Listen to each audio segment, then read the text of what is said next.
Hello everyone, good morning. Welcome to the very first edition of Vertical Slice.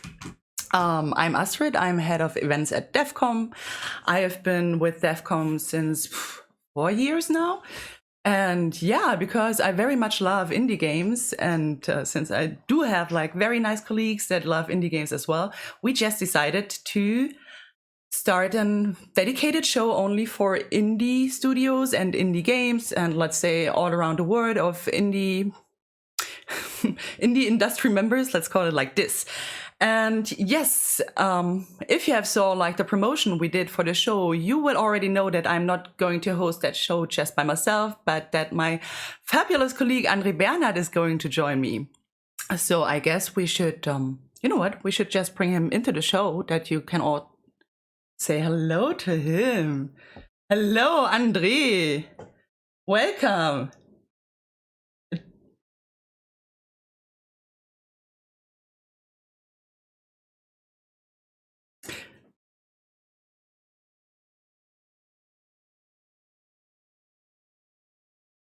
Yeah.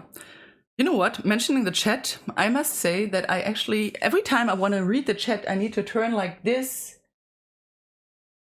Even I wear my glasses. So I just opened the chat also on my mobile, that I can actually follow what people are writing. Let's see who is there. Lakeside, good morning to Switzerland. Who is there as well? Of course, Robin, the Dago. Good morning, Robin. Good to see you. Then we have our friends from King Art Games here with us. I mean, that is actually very obvious, because we are going to have a very nice part with King Art Games as well. Oh, I just forgot to unmute you, André, so we should start with your introduction again. Awesome. Awesome. Works amazing. Hello, with André. Buttons. Yeah, okay. Now with less excitement, I'm happy to be here, part of this show as well, together with Astrid, and taking you into the fantastic world of indie games. And as I almost forgot everything that I just told a few minutes before when I was still muted, we just leave it like that. Happy to be here. Happy to be on your side, Astrid. No, like this. Talking about fantastic indie games today. And hello to the chat and all the people attending early this morning. I mean, 11 o'clock can be very early for some people, you know. Yeah. Yeah. Definitely. Not for me, obviously, but some people, especially, that's the good thing about the games industry, that you're free to work whenever you want to work, as long as there's no crunch and cyberpunk bugs to fix. Be very honest. When did you get up today, André? Actually, I got up this morning at 8:15. Oh, wow. Not too late, I would say. 5 minutes ago. Thanks a lot. Because I'm sitting here in my office since weeks, month alone. I guess you all know the drill about COVID-19 meanwhile, but at least I need to separate a little bit between my private life and my work life. So I'm always moving over on my bicycle to the office. Mm-hmm. But today it's great to see people again and have fun, even if it's just online. Very happy. I mean, online fun is the thing nowadays, you know? Yes. It's very trendy, very fancy. Yay. Well, you know what? I think because we have some few minutes left before our very first guest, Philomena Schwab, is actually going to join us, we could have actually, you know what? A quick look at Kickstarter. What is going on Kickstarter right now? What do you think? That's a very good idea, Astrid. Nice, André. Okay, let me see if I find the right button this time, because this is the first time that I'm actually handling a stream deck. And you people can't see right now, but Juliana just came into the room on her knees to check that I'm going to press the right button this time. And, oh wait, she's doing stuff with me here. Okay, we need to talk for a few more minutes, André, because Juliana just overtook the mouse and the keyboard.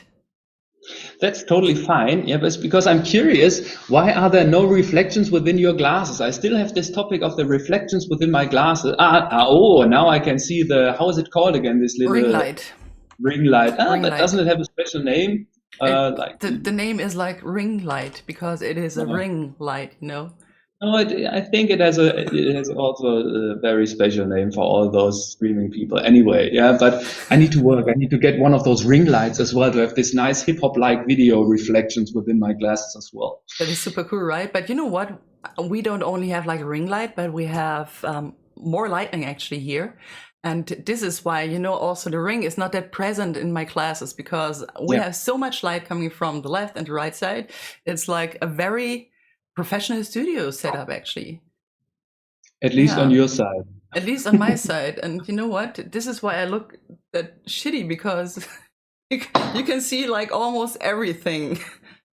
You look amazing today, Astrid. So don't worry about that. And this, ladies and gentlemen, is why André Bernhard is one of my favorite colleagues, actually, because he always says a lot of nice stuff to me.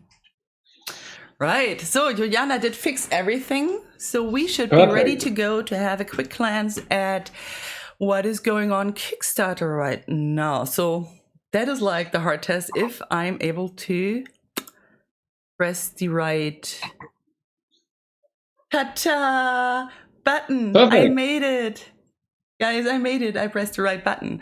So I did already browse and search for some Kickstarters going on right now. And of course, I guess a lot of people that are active on Kickstarter might have already seen Over Magica, which is, as you can see, going like skyrocket high. It just started last week. And I actually had a quick chat with Claudia, the dev, who is a female developer and lives also in Nuremberg, my hometown. And she is so funny and like completely overwhelmed what is going on right now because she never expected that her project is going to be funded within 3 hours. Because I mean, crazy, right? Her project was already founded within 3 hours. And as you can see, I mean, she wanted like a 20K. She already has like 120K. So this is going on very good. And I mean, I'm looking forward, actually. Can you scroll down a bit to the stretch goals? I'm curious whether she already had planned. Okay, yeah. Yep. So maybe a bit more about the game itself. Over Magica is a single-player game, and as I understood, but I must admit that I didn't read too much about it yet, as I understood, it is actually mixing up a lot of stuff that is not typical for that genre, let's call it like this. So on one side, you are doing like, you know, farming and that stuff, but you can also tame monsters and have like dating stuff going on and that. I'm very curious, you know, what is actually going to be the end product. So we will for sure see more of that game in, you know, in the future, I guess, because, you know, when something is like that prominent on Kickstarter, it feels like you can't come around with that anymore, right? What has been seen can't be unseen, pretty much like that. It's also, I think, I mean, it has been quite silent recently on Kickstarter regarding successful projects. And happy to see that the magic of Kickstarter is still working and that there are still projects, as long as they do look good and people have belief in that, are going to succeed on Kickstarter. So I'm very happy to see that. Especially, I'm happy that it's a German team, or so far a female single dev.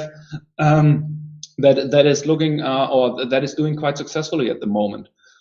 And I mean, look, she's doing like a great job because she's planning to publish it on a lot of platforms as well, right?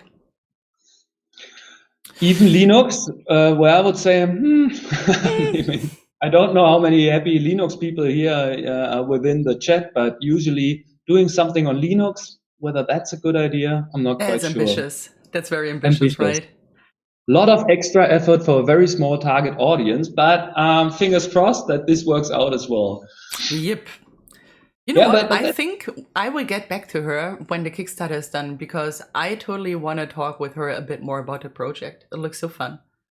And as I understood, because as I said, we just very briefly chatted, as I understood, she is also like self-taught, which is like amazing, right?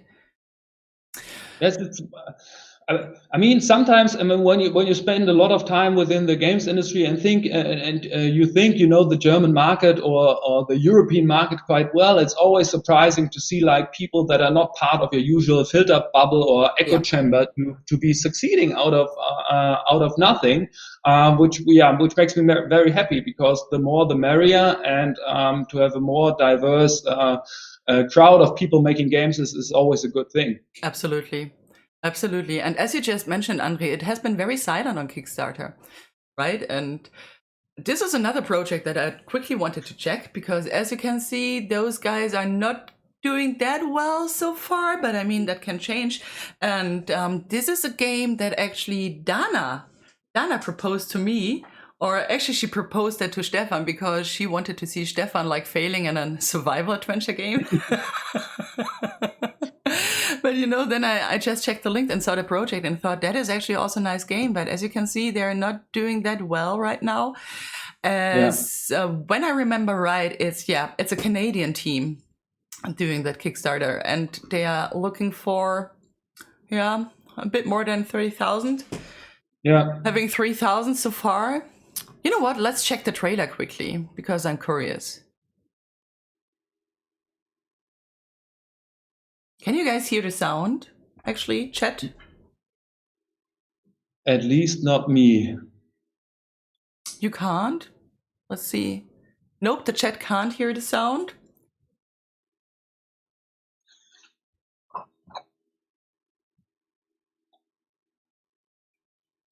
Is it looks like Unreal Engine? Now you should be able to hear the sound.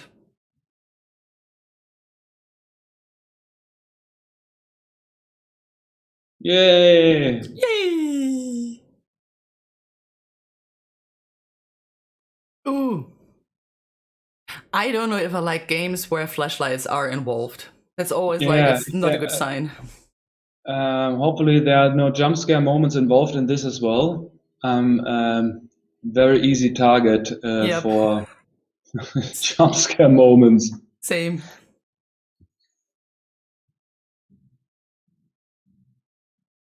Okay, I still can't hear the sound, but hopefully the chat can hear anything what's going on here. Nope. But Juliana is already right on my side, fixing stuff. And you can hear it? Process? Ich höre es. Oh, I can hear the sound. Sorry, guys. And it's, you know what? It's cool. It's good sound.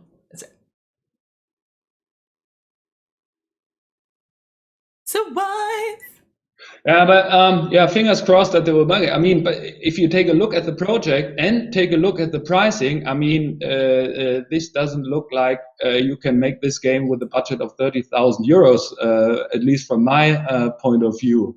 So hopefully they are able to achieve that.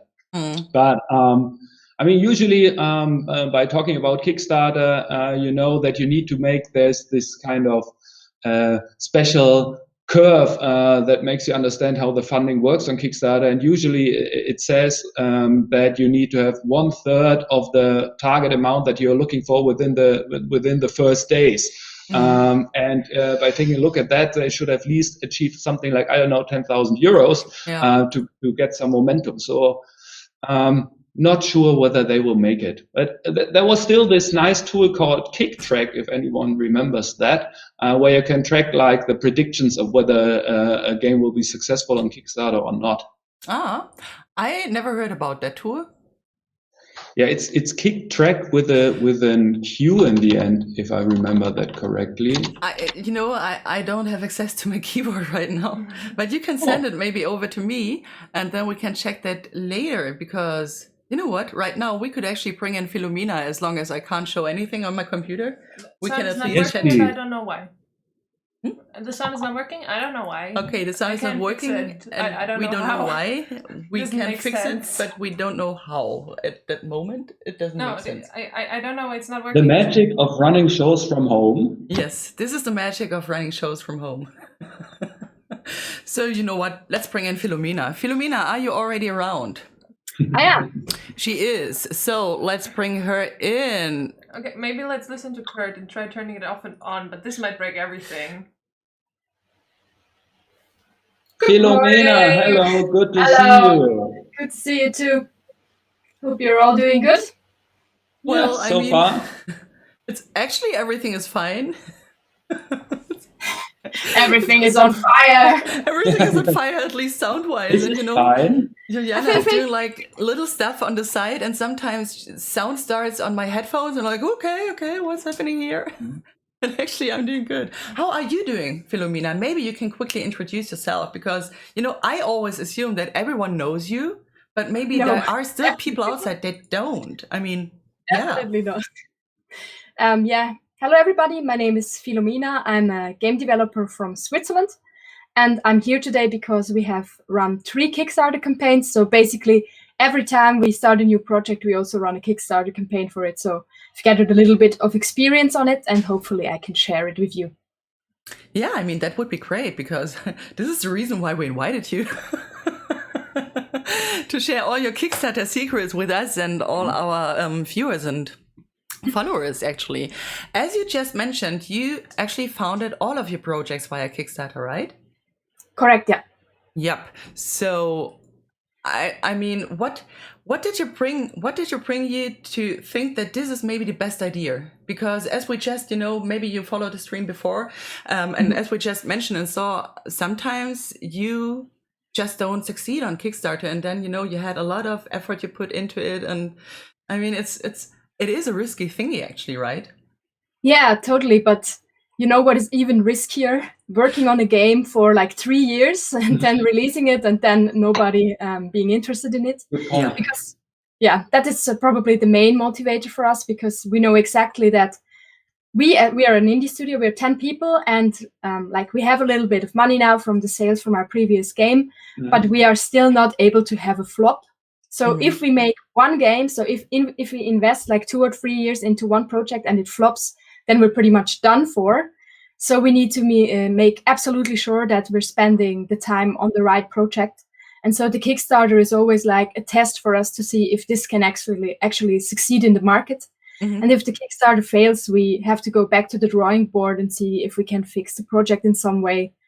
And that's the main reason. Is that actually your first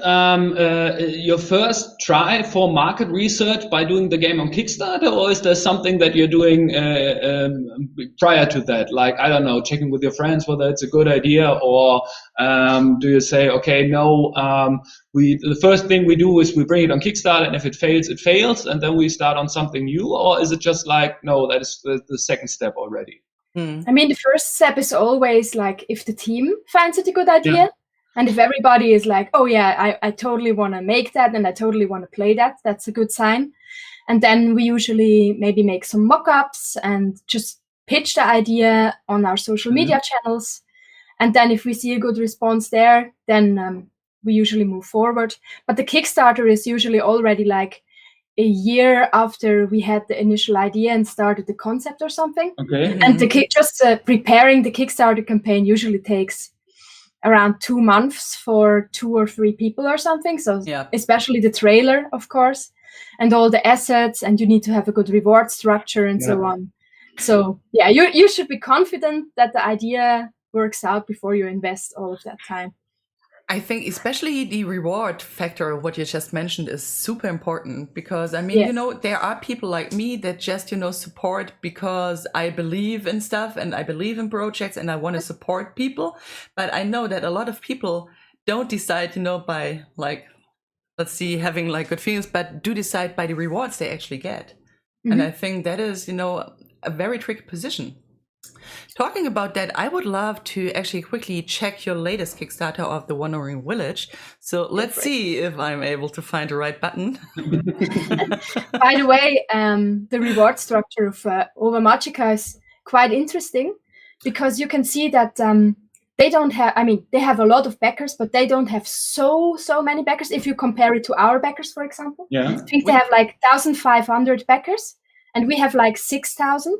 But they almost caught up with us. Oh, almost 2,000 now. But they almost have the same amount of money as we do already, even though they have only a third of the backers. Yep. And I think that is because of their physical edition. Mhm. Physical editions really raise the average pledge level. So the average person on our Kickstarter pays like $20 for the digital edition. For Ova Magica, it's so popular, the physical edition, that they have probably an average pledge of like 40 or 50 or something. So that is what 50, brings their money 55. up. I think it's 55. Yeah, that was a really, really smart move. So if you already know that you can absolutely do this, then it's a very good idea to do it with a Kickstarter and the physical edition. So people out there, if you have just listened to this, take a note. That is one of the secret tips of someone who has been very successfully already on Kickstarter. I'm curious about it, how this evolved. I mean, you're doing your third project now. You've been doing this on Kickstarter for a while. How would you say how the structure of physical and digital rewards for the backing changed? Like, I mean, where you were sending more T-shirts and posters in the beginning, and now you are just like, okay, we need to reduce that more to digital items because of all the hassle that you have by sending out the stuff. Yeah, it's a lot of hassle to do physical rewards. Yeah. You like, for some campaigns, you will still be busy like a year or 2 years after the Kickstarter is finished because you need to send out the last stuff. And yeah, so we really, with the latest Kickstarter, we try to reduce it as much as possible. We still have figurines and T-shirts, but that's the only thing that we decided to do. But yeah, you could absolutely increase the average pledge level a lot by having more physical rewards. So yeah, it's always a bit of a gamble if you really want to put the work into all these things. With that Kickstarter, you also have been very successfully, if I remember right, you did reach your goal within 24 hours, right? Yeah. So that is, I mean, applause for that already, because definitely. You know what? I think I would imagine myself sitting in front of my computer, like hyperventilating all the time, like, because I think that is so exciting, isn't it? It is very exciting, because at the moment you push that button, you have no idea whether the money will start coming in now or not. And then, it's very exciting, especially the first 24 hours are very, very exciting. I mean, I would have a million of business questions on the topic of your latest Kickstarter venture, but maybe we should, for all those people who don't know the Wandering Village yet, take a closer look at what the game is about in the end, before we go more into detail. Yeah, that would be nice. I mean, I would love to watch the trailer.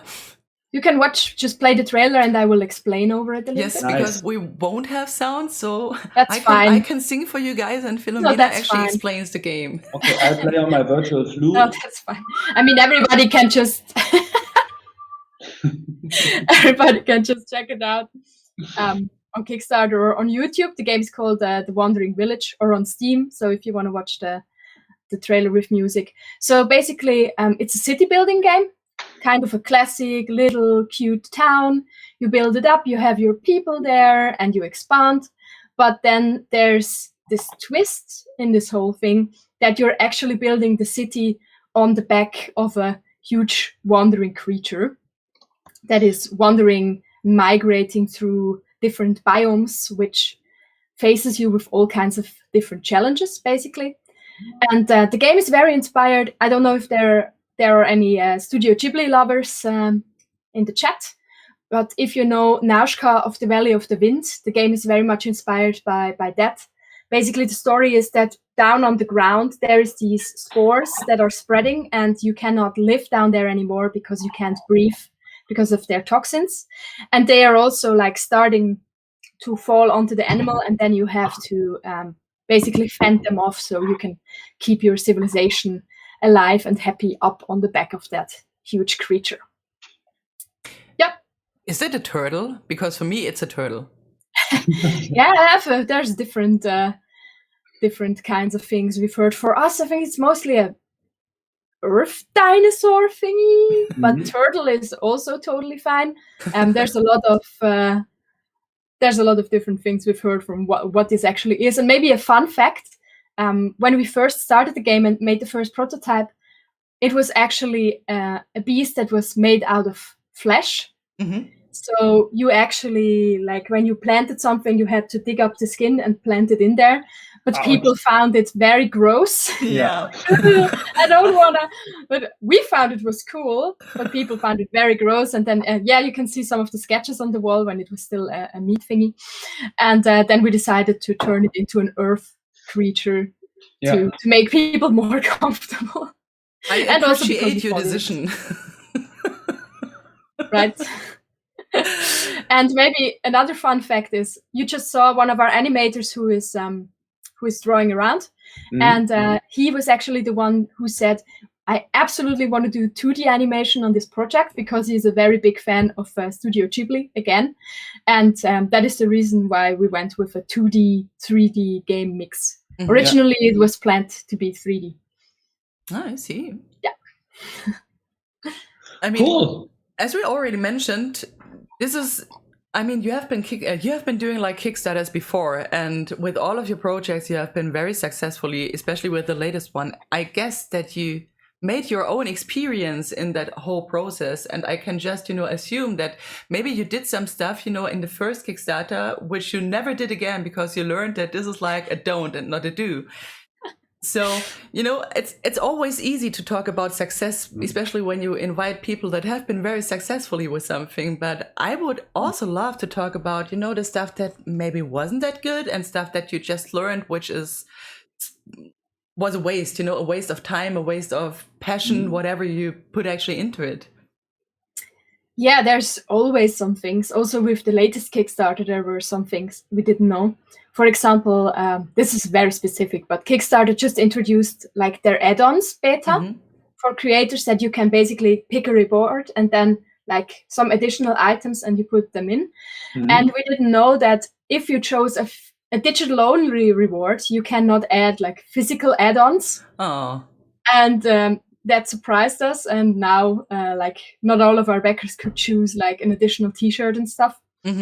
Now we're thinking about just opening our own merch store at some point to apologize for that and that they can still get the stuff. But yeah, that was a huge confusion going on for us and for the backers. I think that was probably the worst thing. Is it happening often, to quickly jump in on that Kickstarter actually changes, processes and structures and stuff like that? Is it like you need to keep yourself like, on topic all the time, or? I mean, this was a beta that you had to specifically sign up for. And I'm not sure if it was not in the documentation or if we just didn't see it. So it could totally be just our fault. So Ovamatica did it correctly. And they said, like, they wrote in every reward tier if you will be able to add add-ons to this reward tier or not. So Claudia really did a good job researching everything. I think she put so much. I'm not sure how many months of work are in that Kickstarter. But there are a lot of months and lot of time in that Kickstarter. I can see that. But I'm pretty sure that she is someone, that we're going to at least digitally meet often in the next months. I hope so. Then we can ask her all that questions. I hope so. To give the people in the chat a little impression, can you tell? I mean, we've seen the trailer now. It's roughly 2 minutes something, and give people. I mean, that is something that you need nowadays. Yeah, there's something that evolved quite strongly over the last years within Kickstarter. That you need a very fancy, on-point trailer and everything. But to give people an impression of how much work went into that. I mean, how much do you have to invest just to getting the Kickstarter ready somehow? Yeah. So before I said, I think it was around 2 months of preparation with like 2 or 3 people. And the biggest part of it is the trailer. But also the trailer is captured entirely in the game's engine. Yeah. So this of course involved having to implement a lot of stuff in the game. I think the game is now much more developed visually than it is actually gameplay-wise. So it's actually still quite early in development, and then you have to fake a lot of stuff. Like it would probably still be a box prototype concerning gameplay, but of course for the Kickstarter it needs to look good. It needs to show what people can expect the game to look like. So you're putting a lot of effort into the visual side of the game, and now we really have to catch up with the game design. element. We have been talking about this quickly before, actually, that, as we talked about what happened actually since the Kickstarter ended, you said that most work you did is like, you can't show people now, oh, we have done this or that, because, actually just what you said. Yeah, so after the Kickstarter is over, then you need to invest some time to clean up all the things from the Kickstarter. You will have received a lot of emails. Hopefully you will also have received a lot of wish lists, which is, by the way, the second reason we do Kickstarter. Yeah, good point. So we basically, this time we teamed up the Kickstarter together with the release of our Steam page and the game's first initial announcement and trailer and so on. And so for those of you who don't know, wish lists on Steam are basically the one thing that developers measure the potential success of their game on. So you can go to Steam and wishlist a game, and then everybody who wishlisted it gets a notification once you release. And developers use this number of wishlists to estimate how much they will sell in the first year, or also like in the first month and so on. So Kickstarter is usually for us a very good way to gather these wishlists that we need. Because if you have a certain amount of wish lists, that also gives you like more visibility within Steam, which gives you even more wish lists. Yeah. So that is like a very, very important thing to focus on. And while the Kickstarter is running, you have a whole month that you focus on marketing because you're raising money, but you also focus it on like getting wish lists. And for the Wandering Village, it worked out quite well. I think during the Kickstarter, at the end of the Kickstarter, we were at almost 30,000 wish lists or something. Oh, wow. And now we are almost at 45. So you can see that this initial push had a good long tail also. And this now makes us confident that the game will hopefully be successful when it releases and allows us to put some more time into the development. I mean, when I looked at your older Kickstarter projects, I mean, there was also this trend of having like social media unlockables. Like if we hit, I don't know, 5,000 followers on Twitter and everything, is that something that you still do nowadays, or is it just the wish list metric that you're focusing on? Both. So we always do social goals. This time we had one social goal for wish lists and other social goals just for things like retweets and Facebook shares and Instagram and signups for our newsletter. So we always pick like a few things that we would like people to do. And if we achieve all of them, they get a reward for it. So usually it's like a second copy of the game or something, so that we both benefit from this. Also, I saw that you do include like sound specials in your reward system, actually. Great. Yeah. You know what? Because I'm so great and so well prepared, I just closed the Wandering Village Kickstarter project, but I can open it again. That's fine. Don't worry. But I saw that you also included that actually here in Nimbatos, right? Yeah, that's like including soundtracks is a usual thing that you do in a Kickstarter. It's a digital reward, and you can very easily like provide it along with a Steam key. Usually, you release a soundtrack as a DLC, anyways. So that is a low-hanging fruit to pick. Maybe one thing that was interesting about or at least for me, for the Wandering Village Kickstarter, and which terrified me, is that this was the first Kickstarter that we did where we didn't have a demo. So the first two, we were very used to just crowdfunding with a demo and then sending it out to YouTubers and Twitch streamers and getting a lot of our attention from there. And as I said before, the Wandering Village is still way earlier in development than our other two projects, and it felt a bit premature to do the Kickstarter already, but we really had to see if we should continue to focus on this idea. So this time, we had to go completely without YouTuber, and it's not quite true. So in terms of YouTube, we still like shared the trailer with some like people who make videos about upcoming city builder games and stuff. So that helped a bit. Yeah. But other than that, we really had to look for alternative ways to market this one. How did you create this? Sorry, how did you create this initial momentum then to get people on board? I mean, that's the most important time to get your Kickstarter running, is like having people sign up as soon as it goes live and spend money on it. Yeah. And I mean, I've seen that within the rewards there is this the Fawn Club where you can be part or more closely be informed about what Fawn does and everything. I mean, is that an important part of, I don't know, sending out email push or an email newsletter for people to sign up right now? And what's the rough number of people that you already that you can reach out like this already? Yeah, so the Fawn Club members, you get all our games that we will ever make in the future for free.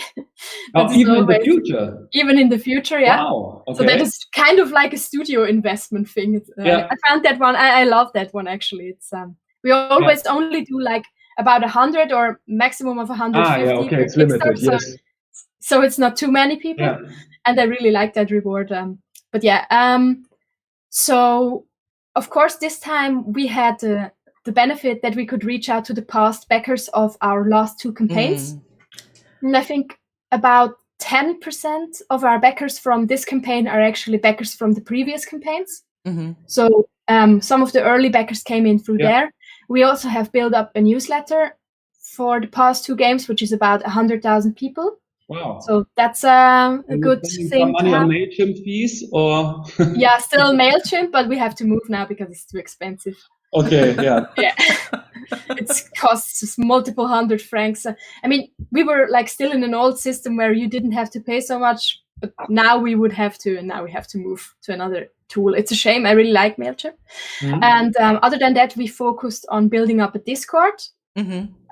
So it was my goal to have at least 1,000 people in the Wandering Village Discord before the Kickstarter goes live. And we did so mostly by posting like development diaries of the game on Imgur, and quite a few. And also there was a pitch your game hashtag flying around on Twitter every few months. And we did some pitches there, and some of them had a couple hundred retweets and a few thousand likes, and that also brought in a lot of people into the Discord. So for me, this is now the first game that is, I mean, compared to the other 2 games, it's way easier to market this game because it just has like the pitch, just like 2 sentences, and the short video is usually enough to get people quite interested compared to our other 2 games where it usually took a bit more. So it's really important what kind of game you decide to make in order to, your marketing can be very easy or it can be incredibly hard, just depending on what idea you chose to go with. So, Philomena, we have a few questions in the chat, which I would like to read for you. Sure. So Idas wrote, do you have data on how many of the backers actually watched the trailer and how much of the trailer they've watched? Like, did they watch the entire trailer? Did they only like start clicking it and stuff like that? Do you get that detailed information actually from Kickstarter? Good question. I'm still in the process of writing my article about the whole thing. I usually do like an article whenever the Kickstarter is over. This time I'm a bit late. I'm already like 2 months behind the Kickstarter. I'm actually not sure, to be honest. If they do, I will put it in the article. Because that would be also actually an interesting information of how many people have, watched the project and did actually not invest. Yeah, I'll write that down and I'll put it in my article. Speaking about the articles, you guys, if you don't know, Philomena shares a lot of her knowledge at her blog posts actually. And you know what? I will just open them quickly that people can also have a look, and we'll link it in Discord, not in Discord, in the chat as well. I mean, as far as I remember, you also wrote your master thesis about community management, Philomena, right? Yeah.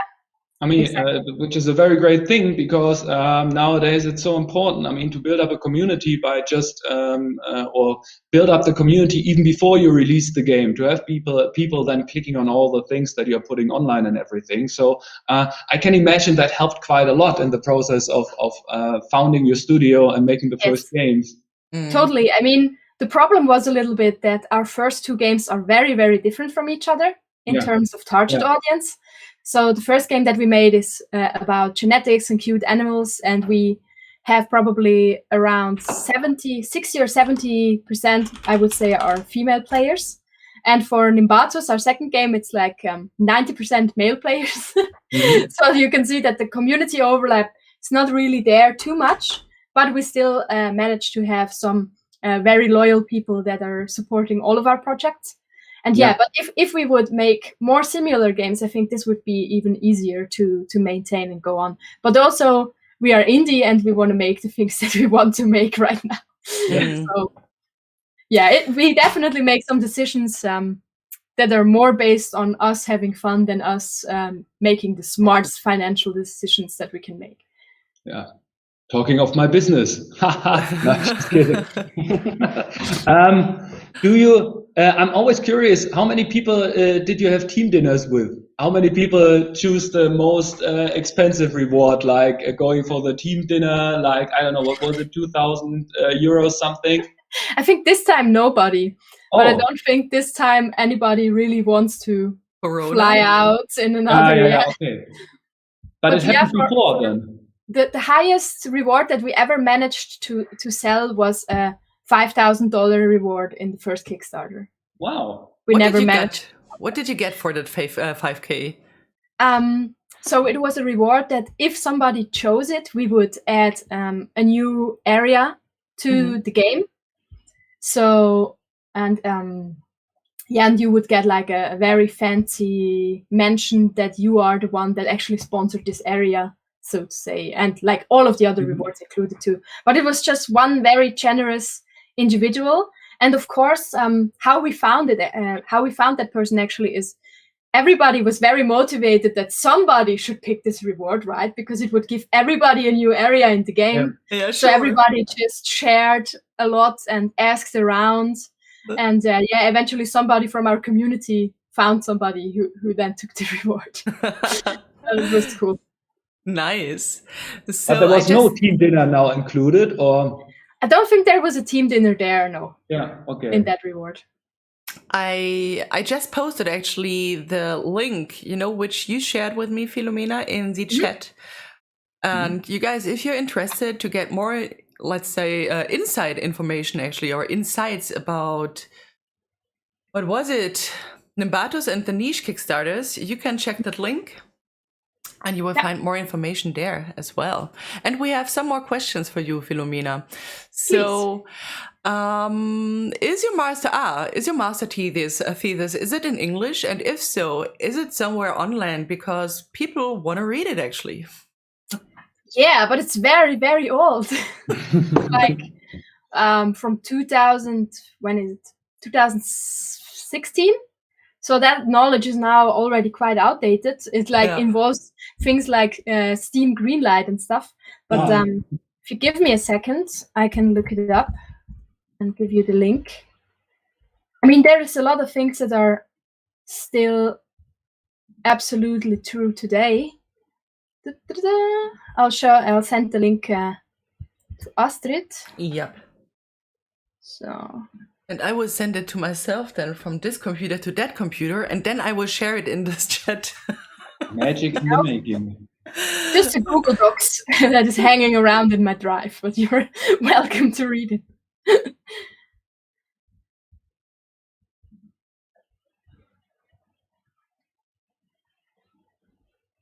What was the rate that you got for your thesis? Oof. You don't need to share that if you don't want to. That's fine. You get two rates. One is for theoretical and the other is for practical. Yeah. So like the first one is how well you actually structured your whole thesis and how well you have your footnotes in place and how good you researched everything. I think that was a B, and the practical was an A, because it also, so in the master thesis, the final thesis was actually not only writing the thesis, but also doing the first crowdfunding campaign that we did. That was part of my master's program. So yeah, the practical side was fine. I think the rest was okay too. Yeah, definitely. It sounds like a very good result. Yeah. All right. Philo, did you send it by email or where did you send it? I put it in the chat here, but I can also send it via email. Ah, you already put it in the chat here. Do you see it? Nope, I don't. Oh wait, I'll send it to you via email. You can just keep asking me questions while I'm sending the mail. Yeah, I guess we can somehow manage it to share it with the with the chat. Yep, I'm going to share it later in the chat, and also, you know what, in our Discord channel, where you can also find the other link that I just shared with VJPing's account. Was there another question from the chat? Sorry, Astrid. Let me check. No, people are just promising that they're not looking for any typos in your master thesis. Thanks. I'm sure there are a lot. I discovered that you have this key pack thing within your rewards, like sharing keys from other studios. How does this work out? Did you forge some kind of indie alliance where people are going to support each other's Kickstarter projects, or? Yes, absolutely. So like we have like a Discord where a lot of us developers are just hanging out, and then I can just go there and ask, hey, would you maybe give me 100 keys of your game, please? And usually they're like, sure. And whenever they want the same from me, then I do it for them too. There was also the Swiss reward pack. For that one, we actually made a deal like with a lot of Swiss studios that we would pay them like a small amount of money for every key that we would get from them, because we also wanted to make that about supporting the industry a bit. Unfortunately, the reward wasn't very popular. I think we made it a bit too expensive. It's a shame. All right. I could go on to talk with you for hours, but I need to cut you off now. Because I also badly want to play Iron Harvest.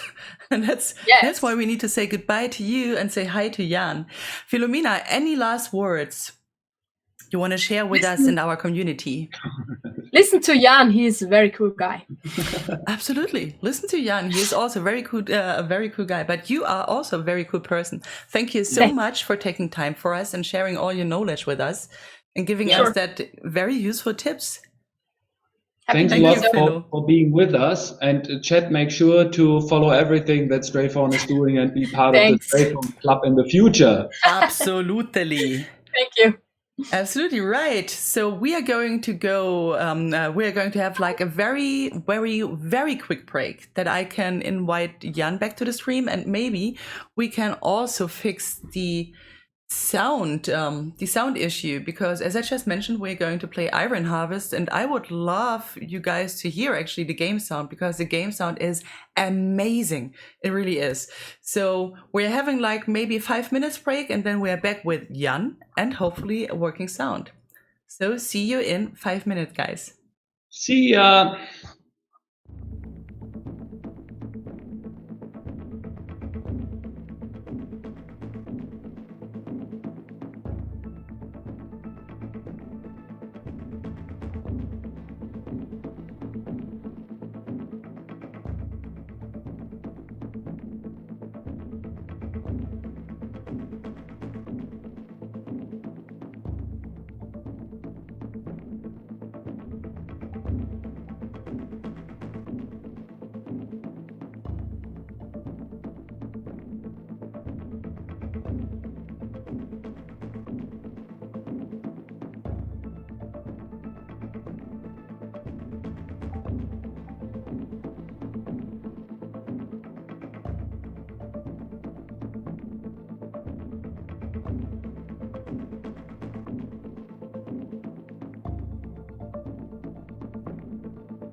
Hello, everyone. We are back with Jan Theysen from King Art Games now.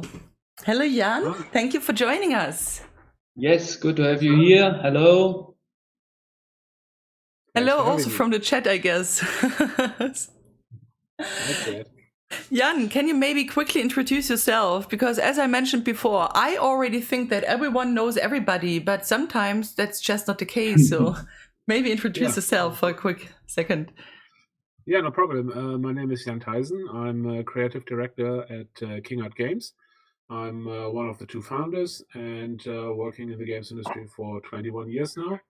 And for our current project, the RTS Iron Harvest, I was the game director and also the head writer. Thank you. And as we all know, today's show is about Kickstarter. And guess what? You are a Kickstarter professional. Yeah. Since years, yes. Well, at least we did 4 of those, and yeah, I think we were pretty early with our first Kickstarter, and also with Iron Harvest, we have currently, I think, the biggest Kickstarter from Germany. Mm.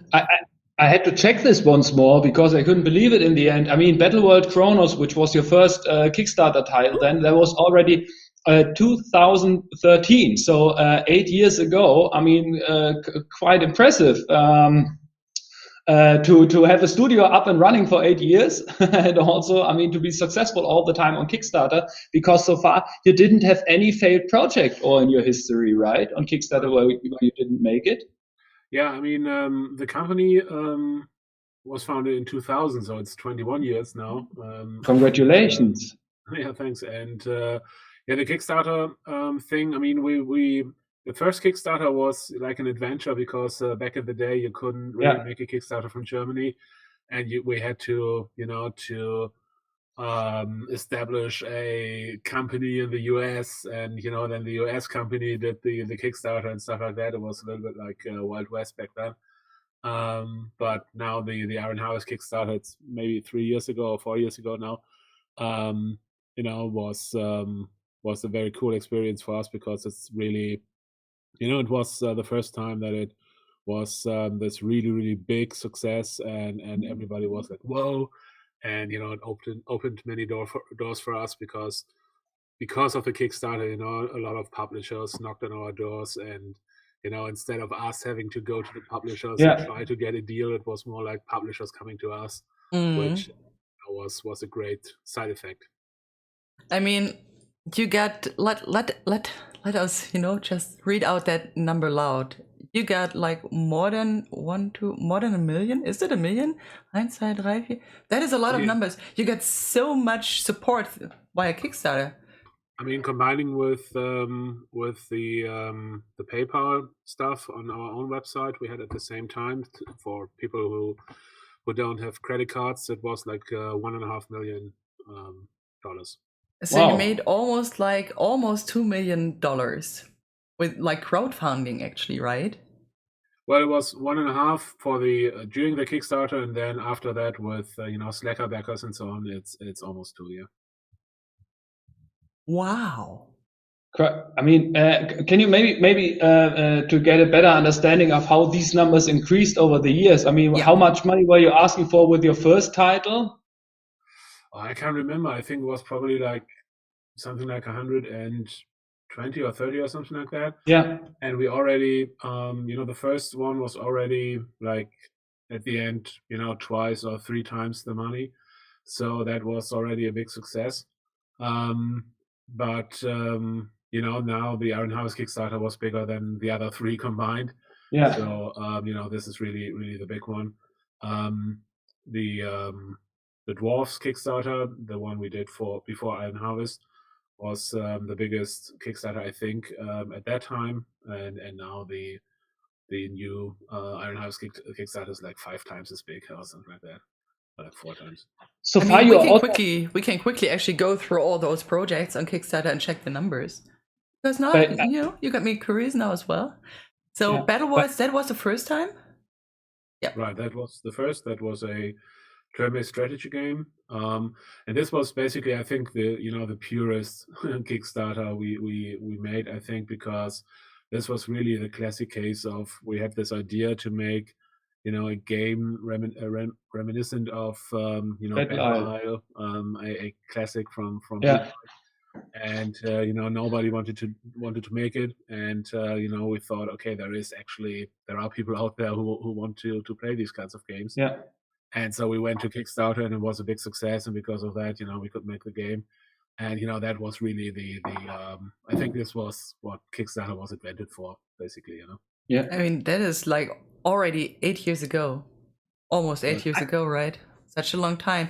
And the next one was the Book of Unwritten Tales.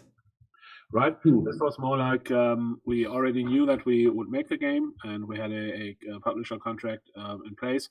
And basically, what we did is we asked people, if you're interested, you can support us, and so we can do additional stuff, like, for example, having a symphony orchestra play in the soundtrack, and stuff like that.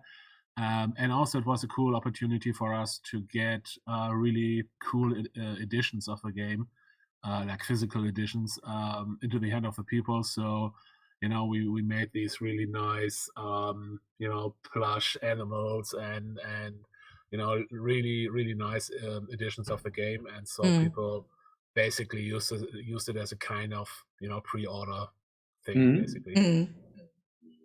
And then the dwarves. I know that my colleague and boss Stefan Reichert is a huge fan of the dwarves. Yeah. He doesn't stop talking about the game. That's good.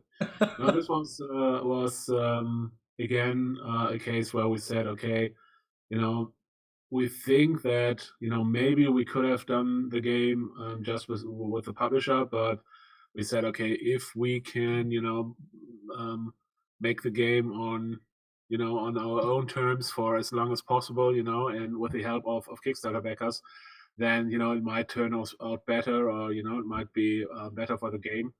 And so basically in this case we said, okay, this is our idea, and if you give us your money and your trust, we bring the game up until a certain point, and up at that point then we work together with the publisher. But since we already paid like half of the development costs, we kept the creative control and basically made the game we wanted to make,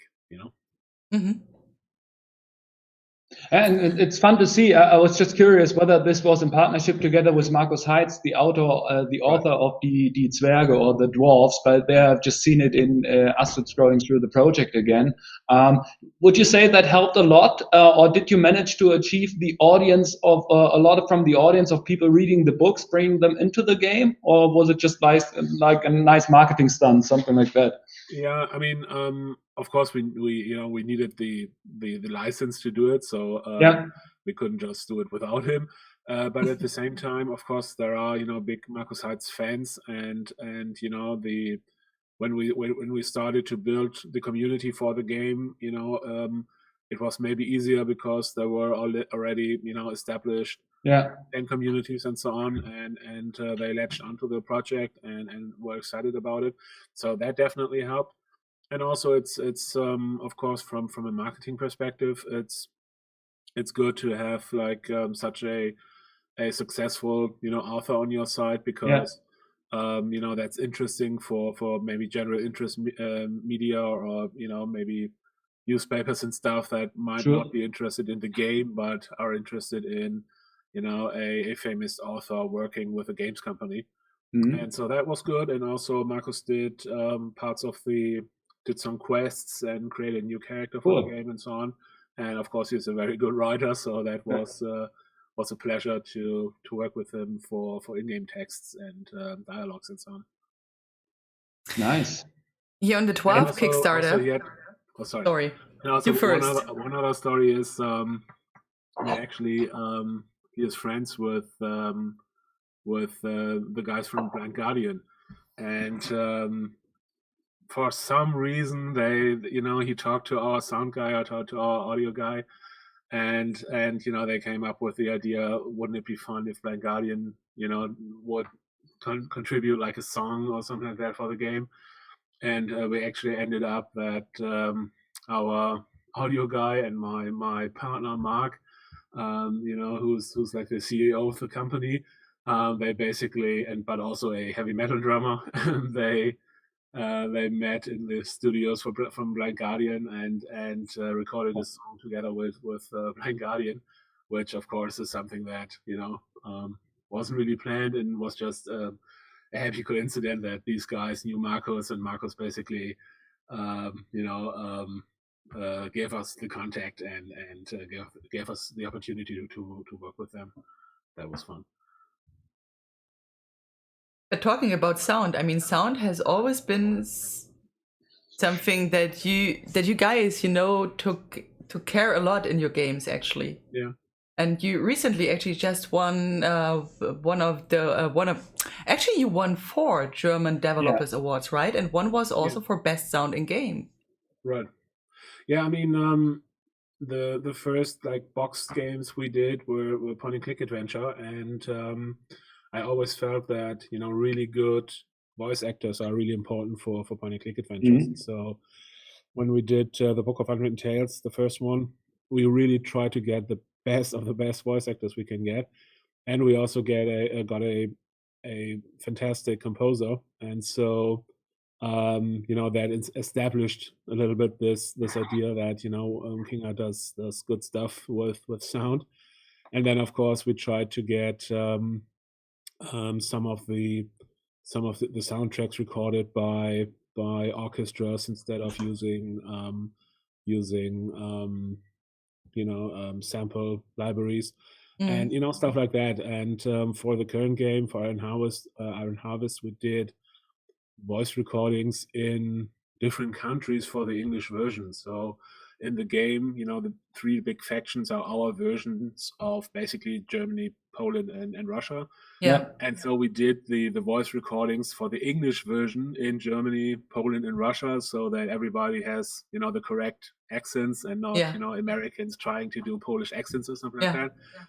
And that's just it's something we think is often worth it, just because audio is very important, and there is a big focus on visuals, of course, in games, but I think audio is maybe as important, and it's easier to achieve, I think that's a very clever idea, because that really surprised me that in the beginning you are able to choose between having the original or the country voiceovers that you can pick on, because that really adds to the atmosphere absolutely to the game if you select that. And I guess most of the people will choose to listen to the real voices or to the voices of the according countries.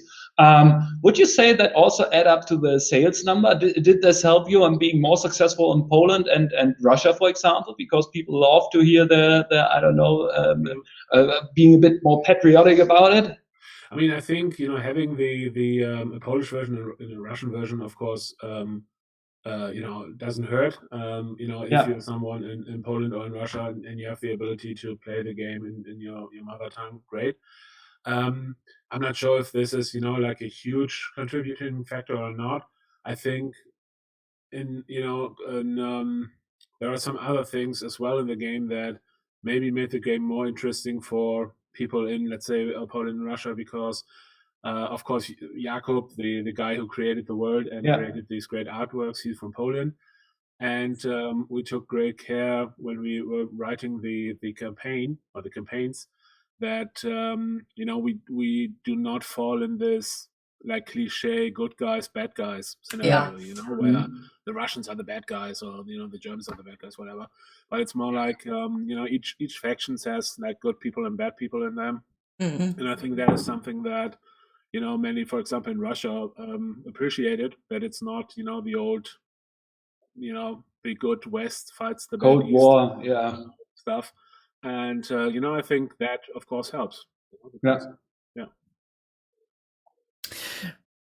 Valfuris just mentioned, that audience sound really adds to the immersion of the game, and that he or she really likes that in Iron Harvest.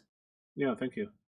No, it's I mean, one of the things we were after in the in-game presentation was basically spectacle. we wanted explosions and destruction and stuff like that. And of course, sound is very important for that. If you hear a lot of stuff going on at the same time, and there are shots fired and people screaming and all of that, then you get this feeling of, okay, there's a lot is going on, and I'm in the middle of it. Yeah. I mean, congratulations once more for receiving all those awards. But I think it's important to mention that we invited you to the show even before you received all the awards. Yes, right. Thank you for mentioning that, André, because André and I already knew that you are great and did invite you back in November, I think, November or December. But thank you for mentioning that again, André. Yeah, but it's just the icing on the cake to see that you received all these awards for the great game right now. Right. And I think also, I mean, tell me if I'm wrong, but are you the record holder from Germany right now regarding the sum of that you raised on Kickstarter? Yeah, I think so. As I don't remember any project getting more money out of it than yours at the moment.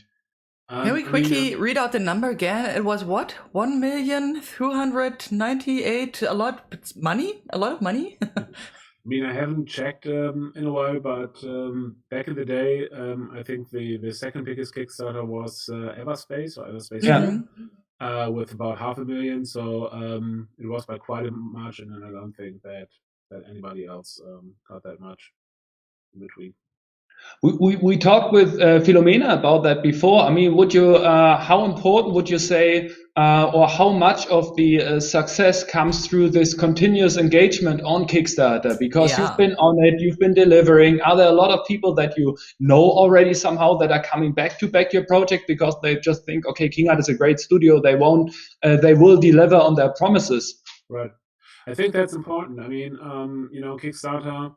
In the early days, it was like this hype thing, and it felt a little bit like, if you have a name and a white sheet of paper, then you're good to do a Kickstarter. And of course, that changed because then many of the Kickstarter project, didn't deliver on the promises or so, and people got a lot more careful. And so, having a couple of successful Kickstarters under your belt and delivered, I think it's important, because then people give you the benefit of a doubt, basically, and they say, okay, it worked the last 3 times, so probably it's going to work the next time as well. That's important.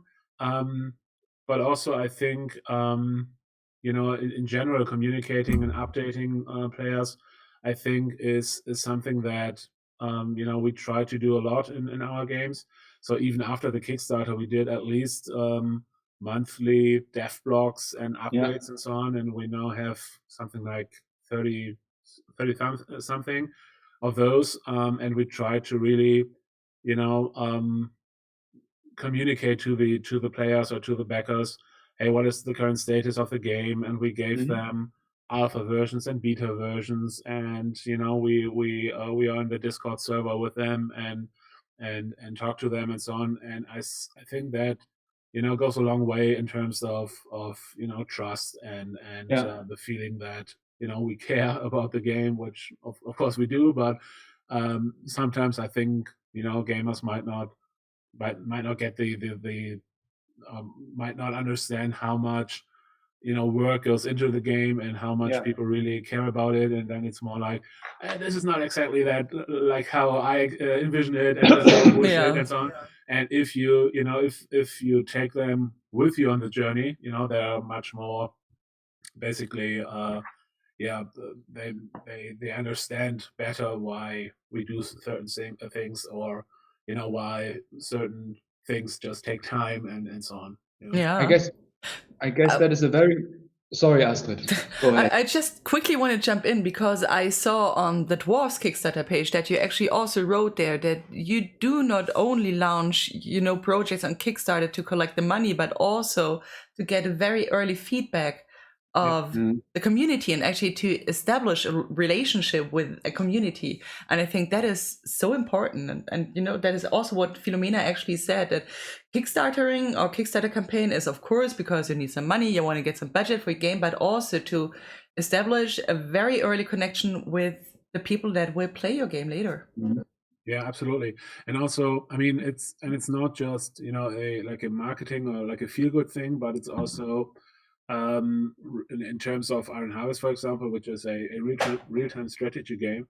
And those are so complicated and so hard to do that it's really important to have a lot of people just playing the game, giving you feedback, helping us, collecting data for, what unit might be too strong or which faction might be not as attractive for players than the other, and so on, and all of that stuff. It's really something we, it would be really hard for us to make a game like this, in the dark, and then present it and ta-da, here it is, and have it, the same quality, just because it's so valuable to have people who really like the genre play the game a lot and give you feedback.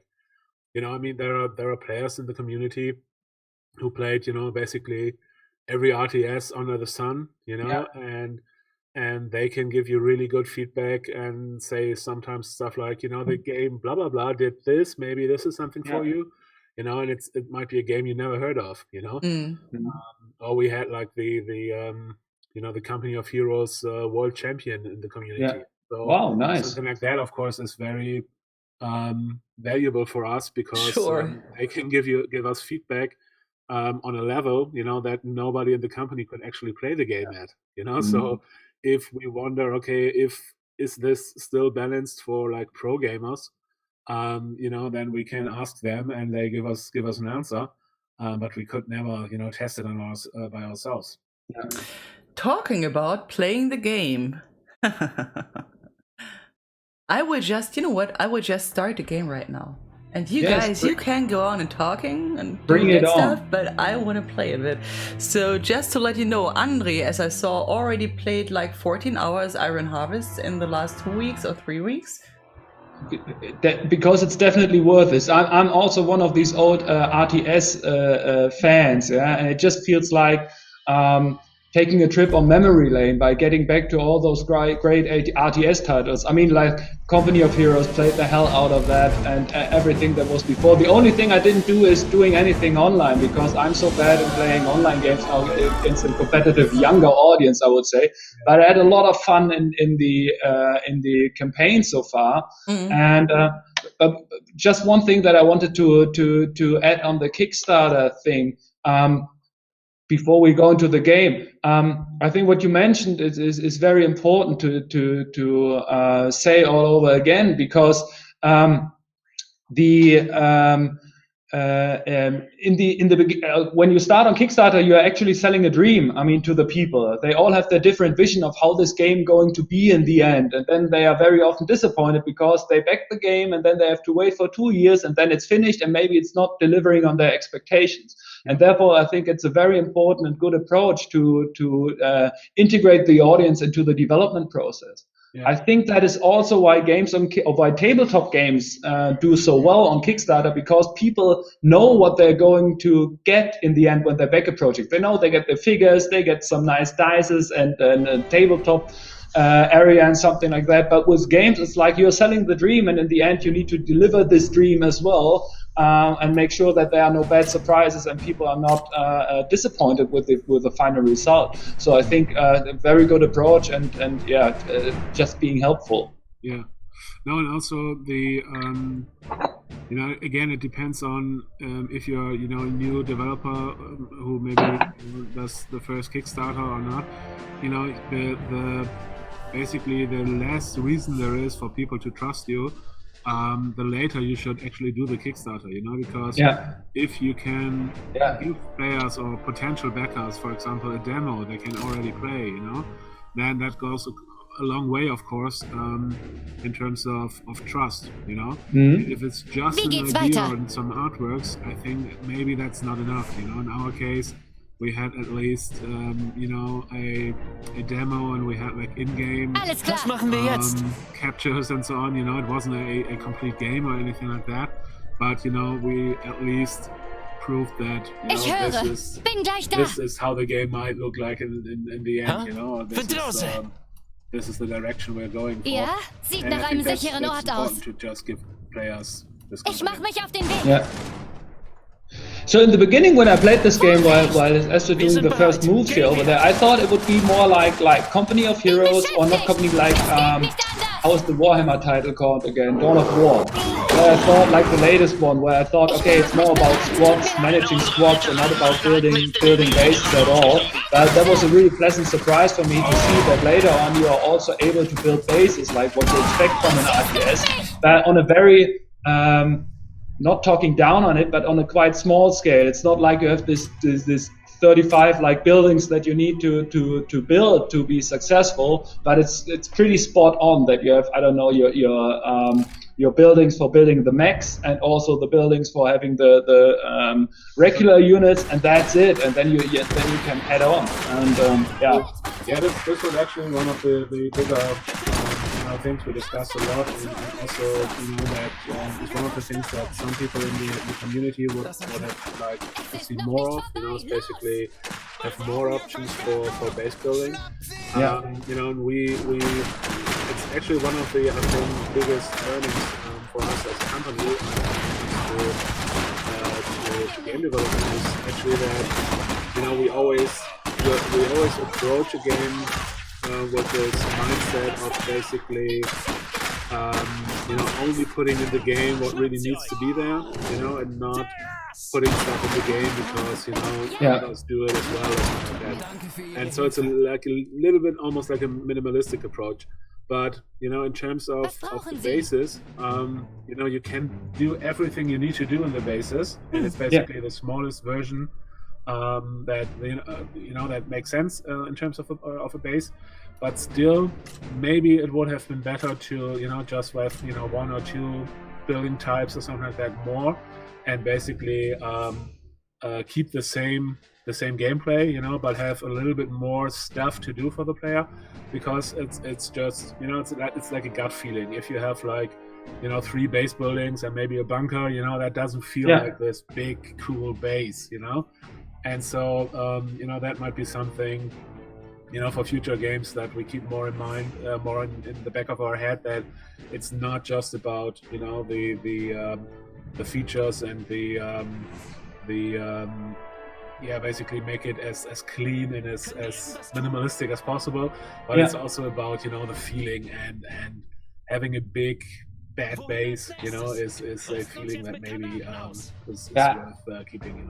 I can imagine there are a lot of different types of RTS players out there. I know people that love to maximize their base, and other ones that are just focusing on the units. But at least for me, by saying, okay, that is not the greatest one when it comes to micromanagement, I was quite happy about that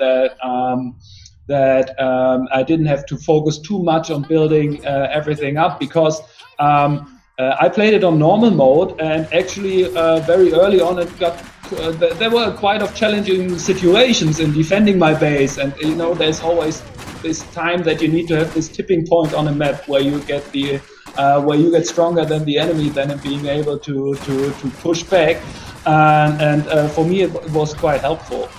So, I mean, it's as you said, there are basically different schools of RTS. There's the StarCraft, Warcraft, Blizzard school of RTS, and there's the Command & Conquer universe, and then there is Age of Empires and Mythology and so on. And there are all RTS, of course, but depending on which of those you played a lot, you have a certain image in your head what a RTS is supposed to be and it's supposed to do. And so since RTS are not such a big genre anymore, and there are not that many RTS releases each year anymore, when you release an RTS, all these different families come together, basically. And then of course some feel like, okay, this is exactly what I was looking for, and some feel, okay, this is different than what I was expecting, so that's actually a challenge. I mean, if you do a shooter, it's relatively clear what a shooter is and what people would expect from a shooter, but real-time strategy is so different that it's a little bit tricky to manage the expectations. I must admit, I didn't listen to you guys at all. Yeah, I'm sorry, but I was so busy with my bear, Wojtek, right? My bear is Wojtek. Wojtek? How do you actually pronounce the name? Wojtek, right? That It's was. actually based on a real life bear, but it's a second World War in reality. I was so happy yesterday, as I saw that, oh, I still get my little bear. That was like, oh, Joanna, you know what? The bear is still around. Nice. Right. No, it's there was a bear called Wojtek in the Second World War in a Polish in the Polish army, and really? we said, okay, this is something we need to keep for our game as well. Nice. We have, each faction, we have 3 factions, and each faction has 3 heroes. Yeah. And one hero in each faction has a pet. So we have the bear, and we have the Siberian tiger, and we have 2 dire wolves. Was the cover mechanic, was that part of the game from the beginning? Yeah, we had that early on because one of the things we felt like was that we wanted to make the game not too fast. Basically, we wanted players to give the opportunity to put units somewhere and do something else for 30 seconds without having to worry too much about them. And so we came up with a cover mechanic, which is of course something that Company of Heroes, for example, did as well. Right. To basically enable players to put units in cover and maybe find a good defensive position, and then you're free to do something else. Sorry, I'm a person that is very loud when something comes that is like surprisingly okay. Yeah, there's what is I didn't see such a thing before. What should I do now? I mean, is my bear good for something like that?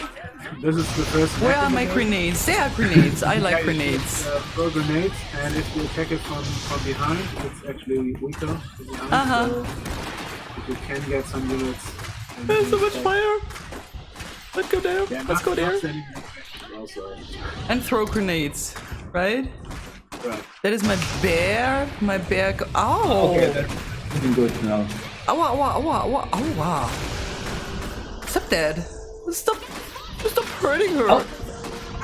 So basically what we're doing here is, this is the first mech in the game, and we introduce basically combat against mechs. And as you can see, this battle is relatively hard. You don't have the right weapons except for hand grenades to fight this mech. But then, in a couple of seconds, as if it's planned, you get your first anti-mech weapon, and when you equip that, it's much easier to fight mechs. So, should I now get my first anti-mech weapon? Yeah, well, at the top of the screen, there's a... Okay. Sorry, I'm busy. You go on and talk, I'm busy. I mean, we have this mechanic in the game, which is, I think, actually one of the things that haven't been done so much before, is that when you kill an enemy squad, you can actually take the weapons. Yeah. So in this case, you killed this gunner squad, and now you can take the weapon, and then you have a strong anti-armor squad. Mm-hmm. What I didn't get is the flamethrower units. While nerding a bit on the details, I mean, if I put units in a building, they are not very much protected against flamethrower, right? Flamethrower is the weapon to get units out of buildings. Right, flamethrowers is an area of effect damage, so it's good against groups of infantry unit, but also against buildings and bunkers and so on. Yeah. Okay. So how did you? I mean, what we're not seeing right now is that the units are getting really, really big in the end. I mean, I'm not talking about the physical units, but about these. About the mechs that I don't know have at least four times the size of a squad, for example. How did you manage to do that with the pathfinding? I mean, did you spend a lot of time on getting the right scale and everything? Because Some years ago, I worked or I tested Paraworld, which was also an RTS game with quite a lot of big units. And one of the biggest issue was always the pathfinding with very large units and very small units, and they somehow being able to get along and move along on the map. No, and it's even worse in Iron Harvest because basically everybody in the game, everything in the game is destructible. So stuff like Big Macs can just walk through. Yeah, right. And stuff like that. So it actually was one of the really big technical challenges. Yeah. And what our technical director Thomas did is we looked into really cutting edge research papers and stuff like that. Okay. For pathfinding for autonomous vehicles like robots. Yeah. Wow. And they have there is like a system where you can basically dynamically change the nav mesh all the time. Yeah. Depending on for example, if a building gets destroyed, all of a sudden infantry, or let's say a wall, there's a wall, and infantry can't I had some go help through the from wall, over here. but as soon as you throw a hand grenade or as soon as a mech walks through the wall, there is an opening and now infantry units can go through the wall. And so what needs to happen in the background is actually that the nav mesh, the navigation mesh, is updated, but this needs to be, of course, very performant because this is happening all the time and everywhere. Yeah. And so that was really tricky. And we needed 2 nav meshes, basically, one for smaller units and one for the big units, because then basically the big units ignore stuff like the wall or like a house, for example. They just go through it, while the smaller units have a more complicated nav mesh because they can't just ignore that stuff. Yeah. Okay. Wow. Yeah, it's actually one of the really tricky. Yeah. And I mean, sorry, Astrid. And also, maybe just talking to myself. I'm good. One other geeky thing is that then the infantry, of course, can also vault over certain walls.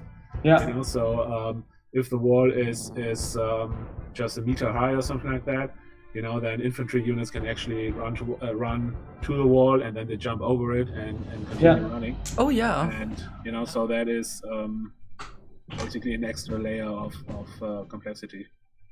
I mean, also you have like, I mean, real 3D in the maps and the terrain. Like there are hills and stuff like that, which also adds up. I mean, does this really also work on the physics? Like if I put my, I don't know, artillery unit on a hill, it shoots further?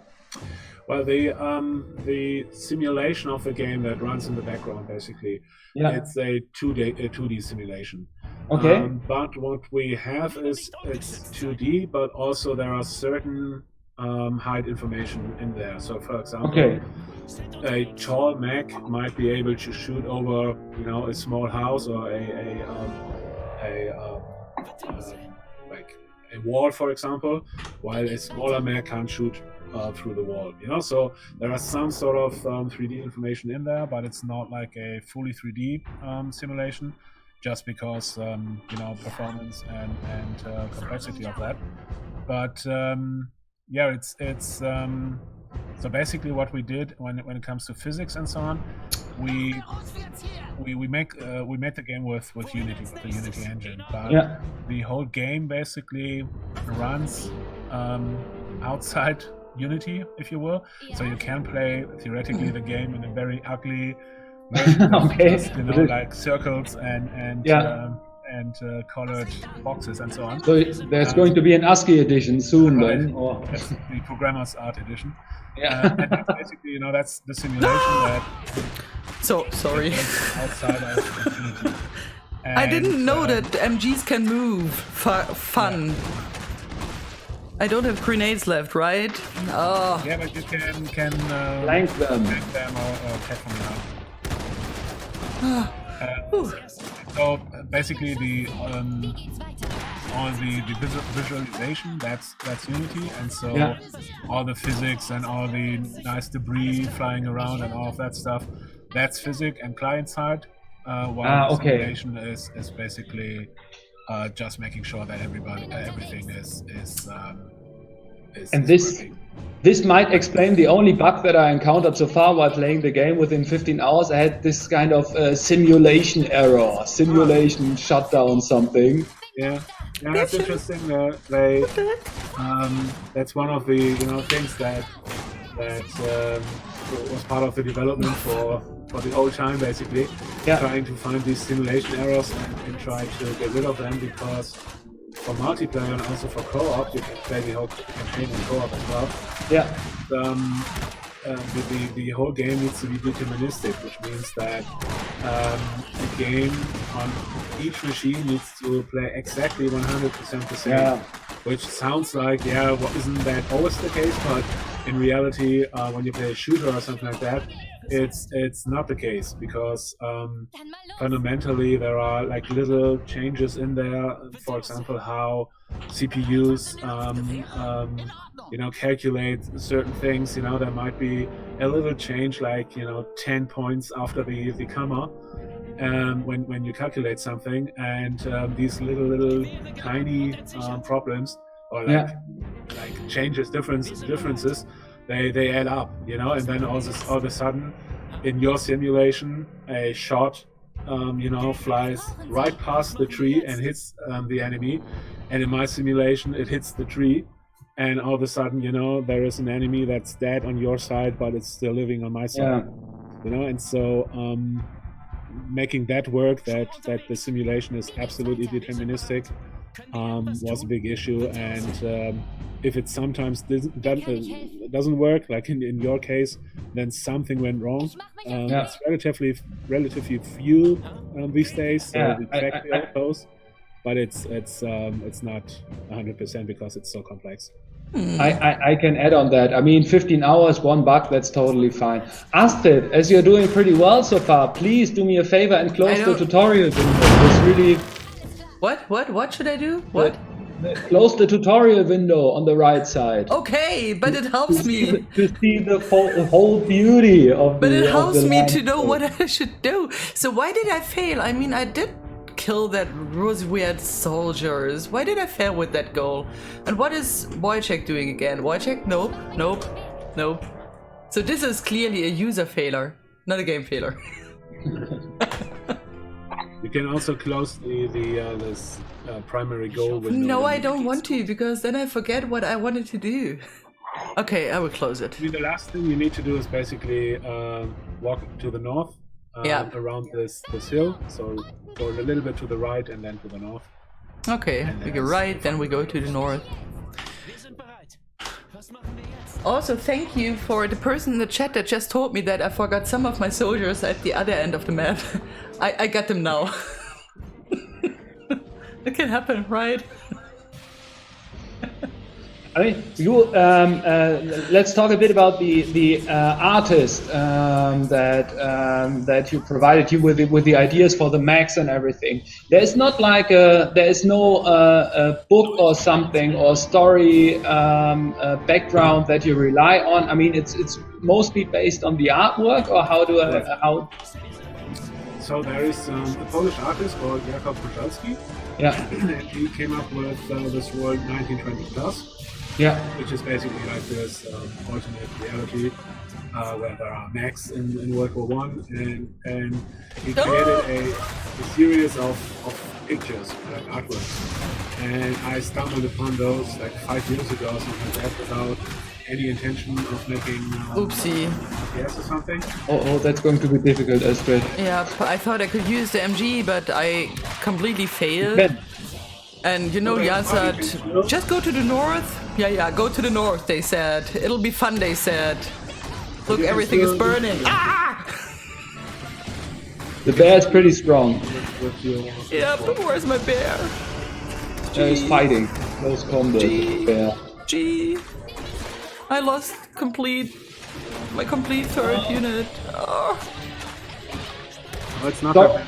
But maybe take your squad, the soldiers, and let them go to the heavy MG on the right, because the heavy MG is pretty powerful. The one which I already screwed up? Oh, I can try to use it No, again. you take it over. I took it over, and then, my whole third squad died. Oh, my whole Now second it's a squad little died. bit, I'm not sure. Oh, if my this is bear going to work died! out. I don't want to play anymore. Everyone is dead. Fun. Okay, sorry guys, I Right. completely failed. I'm gonna try again. Jakob created these artworks, and I saved them because I just thought this looks cool. And when we Okay. then, like 2 years later or something, we thought about making an RTS. I remembered those, and we contacted him. And so basically we are the ones who can make video games based on this world. There's also a very popular board game called Scythe based. Right. And so there's a lot of interest in this world, because it's so unique or looks pretty cool, I think. Yeah, Actually, I think this artwork in the background we're seeing here at the moment is probably the first artwork I saw. Yeah, cool. Also, as I watched the trailer, actually, did you use like original records, right? Video records, and put like the mechs into it? Right. So we used for the intro and for one of the trailers we used 1920s or World War I footage and basically superimposed our mechs into those. Oh, now I did something stupid and started the mission all over again. Quick save is your friend. F5. Yeah. But there should be an autosave as well. You could just load the autosave. Yep. That should be. Oopsie. Spielladen. Oh, come on. Yeah. Laden. No, because the artwork looks pretty unique and everything. So and everything. So I also gave a try to Skype. That's the board game that is also available on Steam right now. Gave it a try, but I mean, it's a board game adoption. It's not what you. I mean, when you're talking about mechs, you want to see them in action and not like pushing figures on a map or on a tabletop. On a table, something like that. So this is way more. The immersion is a bit more higher by having these figures in real 3D and everything. Yeah. Actually, interesting what you said is with the they're not being in book. I mean, there are art books, of course, where okay. You can see Jakob's artwork, but there is not like a background story or something. Yeah, right. That's what I meant. And there are also not that many mechs actually in the artwork, so the stuff we had to come up with ourselves, and then of course we talked to Jakob and he gave us his message, but it was actually pretty tricky to. First of all, to do his mechs in the real world, so to speak, or like in 3D, because he's an artist and not an engineer, and so some of his mechs just wouldn't work and had like bad problems in terms of how they move or how fast can they actually walk and stuff like that. And so we had to really figure out how to make them work. And sorry.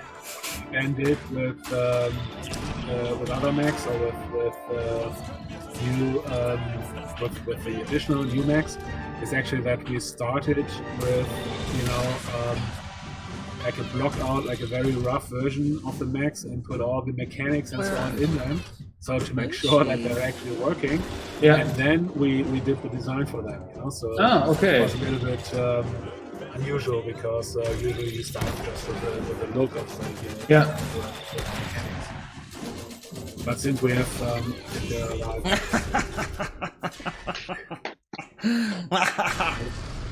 not today, friends. Not today. I think there are like close to 30 mechs or so in the game, and we have very different, a lot of different movement styles, basically. Yeah, and that definitely. gets pretty complicated pretty fast. Yeah. Well, what's the overall playthrough time? For the campaign, it's a little bit about 20 hours. But then there is a free bonus campaign, Rustic Revolution, which was the Kickstarter stretch goal. And we released that a couple of end of last year. and that's an additional 4 hours for the campaign. And then, of course, you have skirmishes and challenges.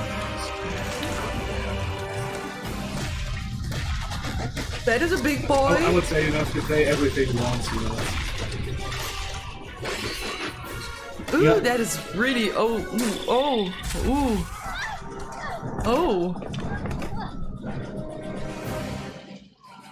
Cinematic time. Hopefully people can hear the sound meanwhile. They should actually now hear sound because they were complaining that the sound was too loud.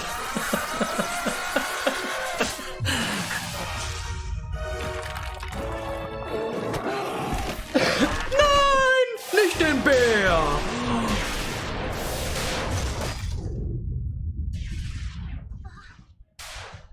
Not the bear. I mean, now I'm upset. He's not dead. We wouldn't kill him. He only sleeps, right? Yeah, people don't die in this game. They only sit down and fall asleep. Like in real life. Yeah, like in real life. But Jan, what's the size of your team now? I mean, are you still an indie developer? How would you consider yourself? Are you triple I now, or are you still very much to the core indie? Or no, we are 150 people now. I mean, it depends on how you define indie. I mean, that's why I'm asking you how you define yourself then. We don't belong to anybody, or it's not like we somebody bought us, but we are like 75 people at the moment, so it's already quite big.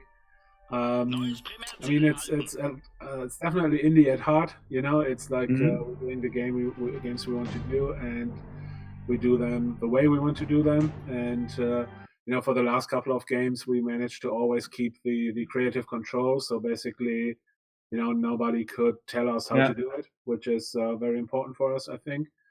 And we are working on, usually like 3 different projects at the same time.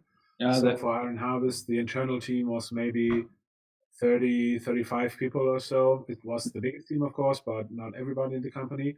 And then we work together with external artists and so on. So I would say the core team for Iron Harvest was probably around 50 people or so. Wow. And do you have the same approach like Philomena told us before, that it's just like, are you making the games that you want to play by yourself, or is your approach that you're looking like underserved genres, something like that? Because I mean, you did Battle Isle, which is like 2D adventures, yeah. This is more of philosophy. We look at genres that might be too small for the really big publishers and big developers, but are still maybe too big for indie developers, because that's maybe the sweet spot for us. And so now we did an RTS and maybe do something like this in the future. But we're also looking at other genres where we think, okay, either this is an underserved genre, or we have a really good idea for it, why this game could differentiate itself from other games. Because if you say, hey, let's do a first person shooter, for example, you compete with Call of Duty and with Battlefield and with Doom and so on, and you can't reach the quality. That's not realistic in Germany as a small or maybe medium size developer. That's just not going to happen. And so you need to sell the game over the idea or the setting, or there needs to be something really special. And so most of the time we're looking for underserved communities. And how important would you say is a brand nowadays? I mean, you mentioned you have Markus Heitz and Die Zwerge, for example, to kickstart somehow the dwarves. You have the artist that did the artwork for Iron Harvest and everything. Is that something that is also core to your development experience, that you're saying for your next title you always have this special twist of adding up something that is there already? Yeah, I mean, it helps, right? I mean, it's in terms of Jakob for Iron Harvest. The first day we launched our Facebook page, for example. We had like, I don't know, 30,000 or 40,000 people on it, just because they're fans of Jakob, and that's already then a good starting point, of course. And I mean, one of the big challenges today, I think, for every developer is to be seen, to be recognized, that players know that you exist or that your game exists.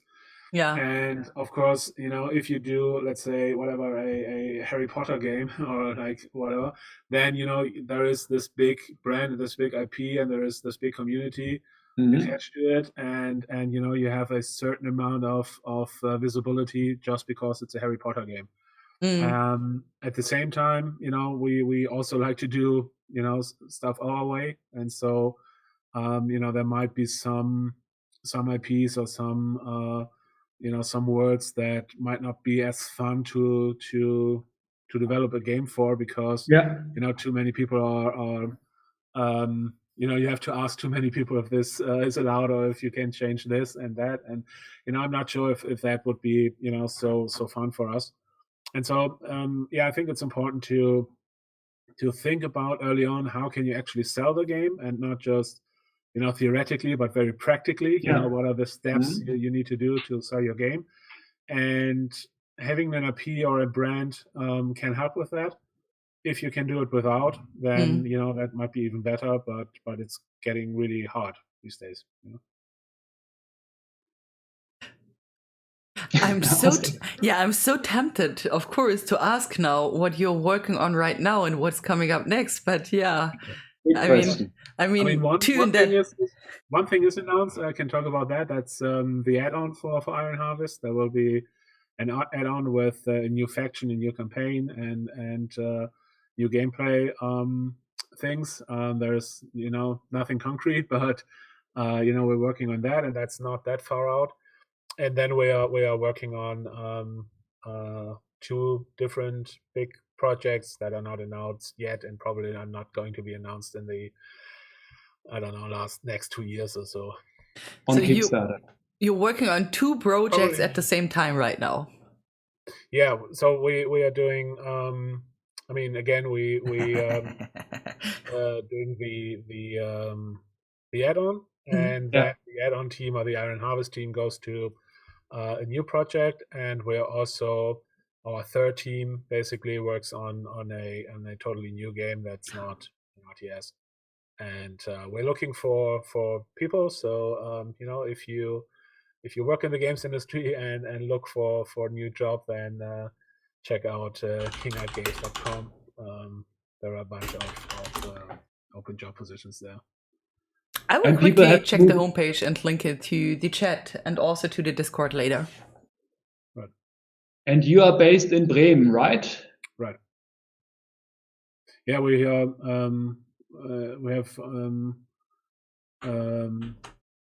new office now. I think in May last year we came into the new office, and of course hardly anybody is in the office because everybody is at home. So that was like the perfect time to go in a new office.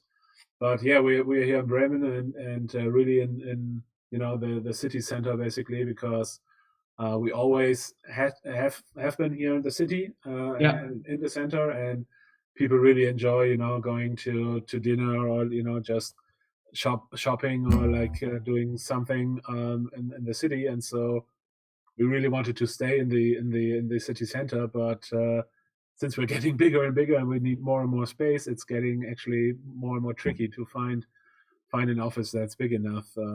First world problems. Yeah. Success really kills us. It's a nightmare these days. Success is so annoying. Oh, but it's great to hear. I mean, 75 people, maybe to put this in comparison, how many people were working on Battle World Chronos 2013? Probably, I mean, on the game, maybe like 15 or something like that. We were probably like 25 people back then. Mm-hmm. I would say. We always did this, or maybe even 30. We always had these, multiple projects at the same time, which is, I think, I mean, it's tricky to do, but it's also gives you sort of more security, you know, because Yeah. when we did our first big box game, the Book of Unwritten Tales, it was, you know, very successful and was like the highest rated adventure and blah, blah, blah. And just before, you know, we were supposed to get our money, the publisher went bankrupt, and, you know, we got nothing. And we almost had to close the company. Yeah. And, you know, so we said, okay, never again, you know, even if things look good, and you know, we're not working for any one company anymore, but we're doing different projects for different companies in different genres, you know, so that we really have these, you know, multiple different things that can support the company, even if something goes horribly wrong, you know. In the end, this totally adds up to what Philomena said before. Yeah. Like we have this one project, and if this one project fails, then we are out of business somehow. So definitely a good idea to have some more core pillars. Back in the day, this was, I think, the number one reason why developers went bankrupt, was that they were working on a project, and, you know, it took longer, or something went wrong or whatever, and the next project wasn't there right away. You know, and it's not like you know, they did a bad job, and it wasn't like you know, they couldn't have done the next project. It's just, okay, there are like a 2-month gap, you know, and these two months just kill you. Yeah. You know, because you don't have the money to pay everybody, and you have to declare bankruptcy or whatever, and then, you know, the next project might have been there, but, you know, it's just a couple of months too late. Yeah. And that's really, really one of the big dangers if you're just doing one project at a time, you know. It's constantly like living on the edge. Right.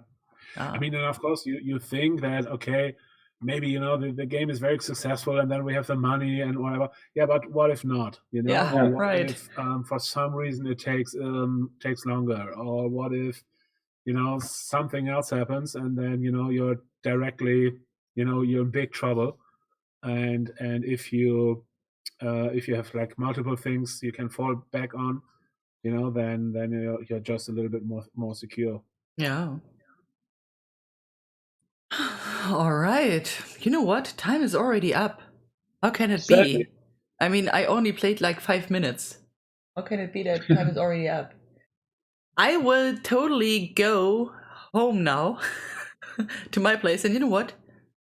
Play again, because I want to see what happens next.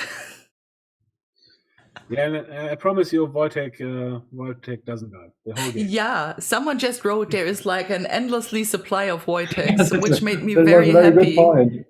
Which made me very happy. And someone else just wrote that you could actually, you know, put in a koala next time. And you know what? No, don't do that, because koalas are very stupid. That's right.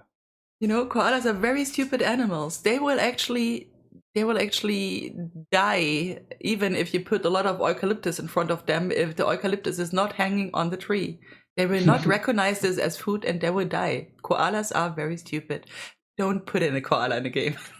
Right. And when they see a fire coming closer, they basically try to hug the tree a little bit tighter.